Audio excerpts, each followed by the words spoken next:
ناظرین، بریک سے پہلے ہم بات کر رہے تھے ڈاکٹر احمر حامد کے ساتھ بچوں میں پائے جانے والے کینسرز کے متعلق. آئیے بات چیت کا سلسلہ آگے بڑھائیں. ڈاکٹر صاحب، علاج کے دوران آپ نے ایک چوتھی چیز کا تذکرہ کیا تھا، بون میرو ٹرانسپلانٹ. بون میرو ٹرانسپلانٹ کیا ہوتا ہے اور کن کینسرز کے علاج میں اس کی افادیت ہے؟ دیکھیں، بون میرو ٹرانسپلانٹ جیسا کہ نام سے ظاہر ہے کہ بون میرو یعنی ہڈی گودے کو ہڈی کے گودے کی تبدیلی کا عمل. تو یہ عام طور پہ اس کی جو یوٹیلیٹی ہے، اس کا استعمال ہے، وہ بہت ساری فیلڈ کے، صرف کینسر ہی میں نہیں ہے. سب سے کامن ہماری بیماری ہوتی ہے جس میں ہم تھیلیسیمیا کہتے ہیں، اس کے اندر اس کا بہت بڑا رول ہے. اس کے علاوہ ایک پلاسٹک انیمیا کنڈیشن ہوتی ہے جس میں انسان کے ہڈی کے گودا سوکھ جاتا ہے اور وہ بلڈ پروڈکٹس پروڈیوس نہیں کر رہا، پلاسٹک انیمیا کہتے ہیں. تو اس کے اندر اس کی بہت میجر انڈیکیشن ہے. اس کے علاوہ جو سرٹین جینیٹک ڈس آرڈرز ہوتے ہیں، اسٹوریج ڈس آرڈرز ہوتے ہیں، گوشر ڈیزیز، اس طرح کی بہت ساری بیماریاں ہوتی ہیں جس کے اندر ٹرانسپلانٹ کا رول ہے. تو صرف کینسر میں ہی ٹرانسپلانٹ کا رول نہیں ہے، بلکہ انفیکٹ ہمارے جو پاکستان میں جو اس وقت ٹرانسپلانٹ زیادہ ہو رہے ہیں وہ ہیماٹولوجیکل کنڈیشنز کے لیے زیادہ ہو رہے ہیں، جس میں تھیلیسیمیا نمبر 1 ہے، پلاسٹک انیمیا میرے حساب سے نمبر 2 ہے. اچھا، ٹرانسپلانٹ ظاہر ہے جیسا کہ نام سے ظاہر ہے، اس میں 2-3 طرح کے ہوتے ہیں. ایک تو یہ ہوتا ہے کہ انسان کا اپنا جو ہڈی گودا ہے وہ آپ نے اسٹور کیا، اس کو پھر پیشنٹ کو ایک پورا ایک میکینزم سے پاس کر کے وہی انفیوز کر دیا.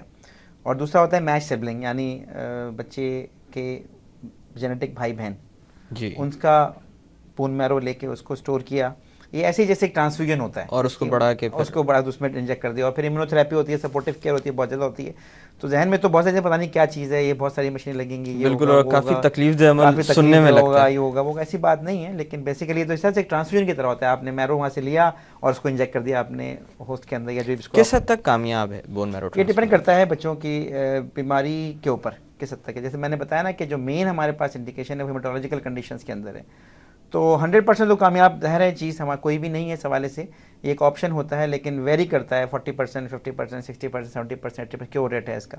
لیکن it depend on the condition, کس کنڈیشن کے لیے آپ کر رہے ہیں. جب اور چیزیں اور بہت سارے عوامل ہوتے ہیں جو کہ اس کے لیے دیکھے جاتے ہیں، پورا پوری ایک سائنس ہے جس کو ہمیں لے کے چلنا ہوتا ہے. جی، کینسر کے اندر جو اس کا رول ہے ظاہر ہے وہ ایڈوانس ڈیزیز ہے، یا جیسے لیکیمیاز ہیں. لیکیمیاز میں اب نارمل سائٹوجینیٹک کے ہوتے ہیں، یا رسپونڈ یا ٹریٹمنٹ فیل، جو کیموتھراپی جن میں فیل ہو گئی، ان کو ہم لوگ آپٹ کر سکتے ہیں اور آپشن دے سکتے ہیں کہ وہ ٹرانسپلانٹ کے لیے آپٹ کریں. یا ایکیوٹ مائلوئڈ لیکیمیا، ایک بیماری کینسر کی ایک ویریئنٹ ہوتی ہے بچوں میں، اس کے لیے ہم ریکمینڈ کر سکتے ہیں اگر کیموتھراپی فیل ہو رہی ہے اس کے اندر یا رسپونڈ نہیں آ رہا ہے تو پھر ہم ٹرانسپلانٹ کے لیے پیشنٹ کو آفر کر سکتے ہیں. اس کے علاوہ کچھ اور کنڈیشن CML وغیرہ ہے، اس طرح کی چیزیں ہیں جس کے اندر ہم پیشنٹ کو ریفر کر سکتے ہیں ٹرانسپلانٹ کے لیے.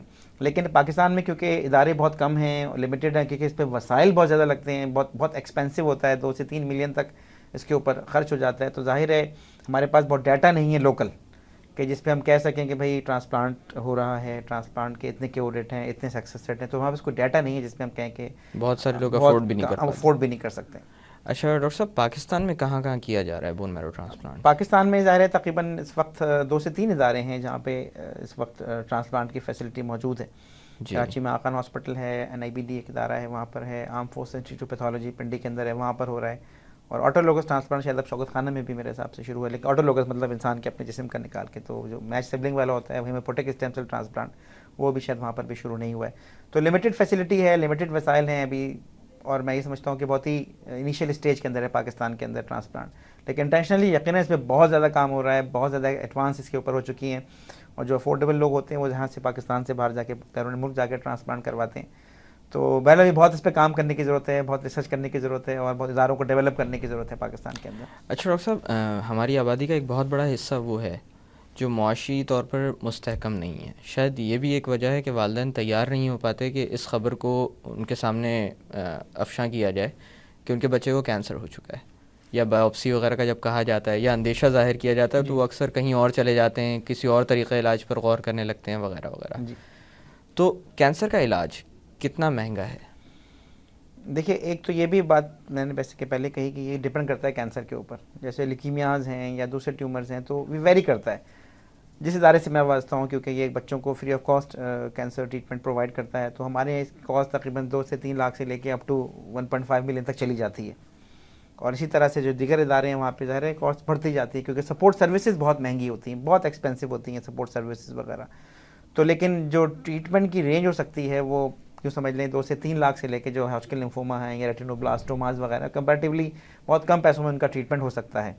اور لیکن لیکیمیاز ہیں، ایکوٹ مائلوئڈ لیکیمیا ہیں یا بون ٹیومرز ہیں، وہ بہت زیادہ مہنگے ہوتے ہیں اور وہ اٹ کاسٹ اراؤنڈ 2 سے 3 ملین تک بھی چلے جاتے ہیں، لیکن رینج ہے 2 لاکھ 3 لاکھ سے لے کے اپ ٹو 2 ملین تک. ایسے لوگ جو کینسر کا علاج کروانا اپنے طور پر افورڈ نہیں کر سکتے، ان کے لیے کوئی امید کی جی کرن بالکل. بچتی ہے؟ دیکھیے یہ تو بات صرف فائنانس کی، یعنی پیسوں کے نہ ہونے کی وجہ سے علاج محرومی میں خیال بہت بدقسمتی ہوگی اس لوگوں کی، لیکن الحمدللہ درد دل لوگ رکھنے والوں نے کراچی پاکستان کے اندر ایسے ادارے قائم ہیں کہ جہاں پر بچوں میں کینسر کا علاج فری آف کاسٹ ہو سکتا ہے. خود میں جس ادارے سے وابستہ ہوں چلڈرن کینسر ہاسپٹل، وہاں پہ الحمدللہ بہت بڑی تعداد ہمارے پاس کینسر کی اس وقت بہت بڑا ہمارے پاس ایک پول ہے پیشنٹ کا، جو کہ پورے پاکستان سے ایون نیبرنگ کنٹری سے ریفر ہو کے آتا ہے. افغانستان سے بہت بڑی تعداد میں، کوئٹہ سے، سندھ سے نان افورڈنگ پیشنٹ ہوتے ہیں سارے.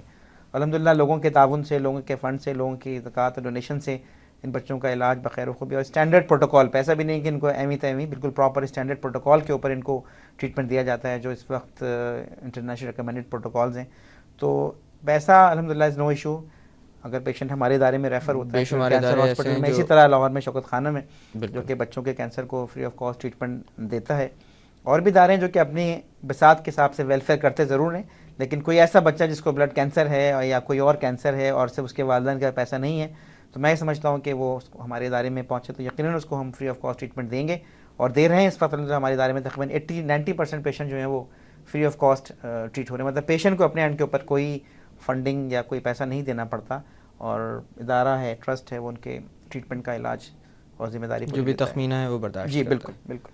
اشرف صاحب، آج کے دور میں بات کی جاتی ہے prevention is better than cure, اور میرے خیال سے ریسرچ کا جو بیسک پوائنٹ ہے خاص کر ویکسینیشن کی ایجاد کے بعد سے وہ یہی ہے.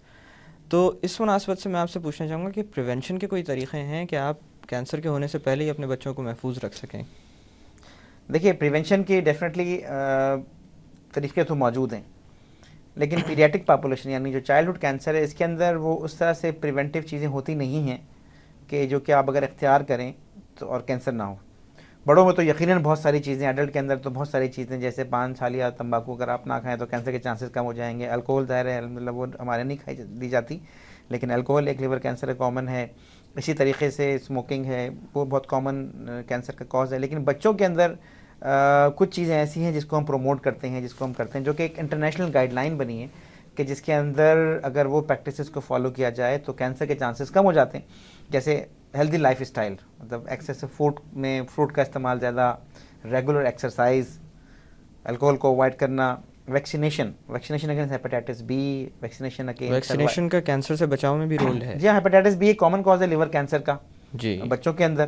اسی طریقے سے بڑوں خواتین کے اندر جو سروائکل کینسر ہوتا ہے گائنیکولوجیکل ٹریک کا، اس میں اب سروائکل کینسر کی ویکسین موجود ہے. بالکل. تو اگر وہ اس کی پیپلوما وائرس کی اس کو اگر ہم ویکسینیٹ کریں تو ظاہر ہے اگر انفیکشن وہ نہیں ہوگا تو کینسر نہیں ہوگا. بالکل. تو ویکسینیشن کا بہت اہم رول ہے، اس لیے وہ بھی ریکمینڈ کرنا ہے. اور ظاہر ہے پان، چھالیا، تمباکو، گٹکا، ان تمام چیزوں کا کرنا. پاکستان میں تو اس وقت نمبر 1 نمبر 2 کینسر جو منہ کا کینسر ہے اس وقت، اور لنگ کا کینسر ہے، اور جس کی وجوہات جو ہیں وہ پان، چھالیا، گٹکے. اور یہ بڑا خراب ایسپیکٹ یہ بھی ہوا کہ بچوں میں بھی ہمارے پاس جو ہے اب اورل کینسر کے ساتھ بچے رپورٹ ہونے لگے ہیں، جو کہ بڑا ایک ان یوزول لٹریچر کے اندر کہ 9، 10 سال، 13 سال کے بچیوں کو منہ کا کینسر ہو رہا ہے سیکنڈری ٹو دس چھالیا. تو پاکستان میں بھی ہمارے پاس پچھلے دنوں کچھ بچے ہمارے پاس آئے ہیں جن کو سسپیکٹڈ تھا کہ اورل کینسر، ہسٹری لی ہم نے تو ان کا بہت 5 سال، 6 سال، 8 سال سے وہ جو ہے وہ چھالیا، تمباکو کا چھالیا کا استعمال کر رہے تھے. تو انفارچونیٹلی یہ زہر جو بچوں میں بھی سرایت کر رہے ہیں. تو اس لیے یہ بہت ضروری ہے کہ ہم پبلک کو اس بات پہ آگاہ کریں کہ ان چیزوں سے بچا جائے تاکہ کینسر جیسے موذی مرض سے بچا جا سکے. چھالیا کا آپ نے بالکل صحیح تذکرہ کیا، کافی زیادہ رجحان پایا جاتا ہے. اور چھالیا کے معاملے میں یہ بھی کہا جاتا ہے کہ کینسر ہونے سے پہلے کچھ پری کینسرس کنڈیشنز بھی ایگزسٹ کرتی ہیں جو کہ نظر آتی ہیں. ان کے بارے میں آپ کچھ بتانا چاہیں گے؟ جی دیکھیں، اب ظاہر ہے کچھ کنڈیشن ایسی ہوتی ہیں، ظاہر ہے کچھ اسکن کے لیجن ہوتے ہیں، اسی وجہ سے سن لائٹ کا ایکسپوجر بھی یورپ میں تو بہت کامن ہے کہ اگر بہت زیادہ سن لائٹ ایکسپوجر ہو تو وہ اسکن کے کینسر کے پاسبلٹی اس حوالے سے ہو سکتی ہے. تو پری کینسرس کنڈیشن تو ظاہر ہے بچوں کے اندر تو نہیں ہوتی، لیکن ایڈلٹ پاپولیشن کے اندر یقیناً کچھ پری کینسرس کنڈیشن ہو سکتی ہیں. کوئی اسکن کا لیجن ہے، منہ کے اندر کوئی لیجن اگر پرسس کر رہا ہے، بہت طویل عرصہ ہو گیا، کوئی وائٹ اسپاٹ پڑ رہا ہے تو وہ اب نارمل ہے. کسی کو مسلسل بلیڈنگ ان اسٹول ہو رہی ہے، یا ماؤتھ اوپننگ کم یا ہو ماؤتھ گئی اوپننگ کا مسئلہ ہے، ہو رہا ہے، یا چوئنگ کے اندر اس کو پین ہو رہا ہے، یا سویلنگ کے اندر اس کو تکلیف ہو رہی ہے، تو ڈیفینیٹلی اس کو ایڈلٹ پاپولیشن کے اندر تو اس کو ایوائڈ کرنا چاہیے.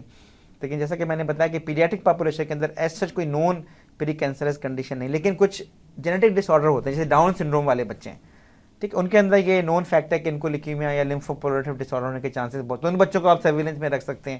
یہ اور جو جینیٹک کنڈیشن ہوتی ہیں جن کی ایسوسیشن ہے کینسر کے ساتھ، ان بچوں کو آپ سرویلنس میں رکھ سکتے ہیں، یا پری کینسرس آپ اس طرح کہہ سکتے ہیں. ڈاؤن سنڈروم ظاہر ہے ایک نون ایک جینیٹک ڈس آرڈر ہے، تو اس طرح سے تو ہم کہہ سکتے ہیں کہ یہ کنڈیشن میں لیڈ ٹو کینسر. ان بچوں کو آپ سرویلنس میں رکھیں، لیکن ایز سچ کوئی بچوں کے اندر کوئی ایسی کنڈیشن بہت زیادہ نون نہیں ہے کہ جس پہ ہم کہیں کہ اگر ہے تو یہ چیز ہوگی. ایڈلٹ کے اندر لیکن یقیناً بہت ساری کنڈیشنز ہیں. ڈاکٹر صاحب یہاں پہ تھوڑی دیر کے لیے باتوں کا سلسلہ روکتے ہیں. ناظرین، وقت ہوا ایک چھوٹی سی کمرشل بریک کا. بریک سے واپس آ کر بچوں میں پائے جانے والے کینسرز کے متعلق مزید بات کی جائے گی. Keep watching the health show.